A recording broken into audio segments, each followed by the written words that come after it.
Des pick-up de l'armée malienne, suivis par une colonne de blindés français. Nous sommes dans le centre du Mali, à quelques dizaines de kilomètres du Burkina Faso et du Niger. Une zone transfrontalière instable, devenue un carrefour pour les djihadistes et les groupes armés. Ces militaires sont en mission de reconnaissance. Ils font partie de la première opération du G5 Sahel, une coalition regroupant le Mali, le Niger, la Mauritanie, le Burkina Faso et le Tchad, et sont épaulés par leurs 4000 partenaires français de l'opération Barkhane. Il y a des échanges, il y a la bonne collaboration, mais ils sont là en appui. La mission première, c'est pour nous. La mission première, c'est pour nous. Donc c'est nous qui faisons la mission d'abord. Maintenant, et ils sont là en appui.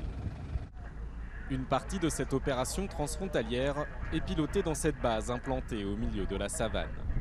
Les militaires français de l'opération Barkhane fournissent un soutien crucial à leurs partenaires africains, à grand renfort d'avions de chasse, d'hélicoptères et d'artillerie. L'objectif de l'opération telle qu'elle a été déterminée, c'est bien d'accompagner les forces partenaires des trois pays, Mali, Niger et Burkina Faso, dans une zone d'opération qui est relativement sensible, puisque je vous l'avais expliqué, c'est une zone de transit et de passage des différents groupes armés terroristes, avec pour objectif d'entraver la liberté de mouvement, la liberté d'action de ces groupes dans cette zone-là.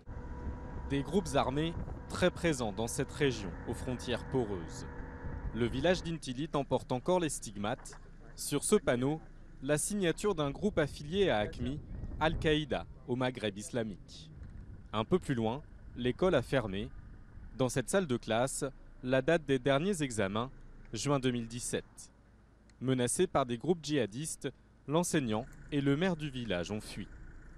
Ça fait partie des procédures classiques des groupes armés terroristes de faire fermer les écoles qui enseignent notamment le français dans ces régions. Ces habitants ont peur de parler, par crainte de représailles. Objectif de cette patrouille, les rassurer et tenter d'obtenir des informations sur les groupes djihadistes.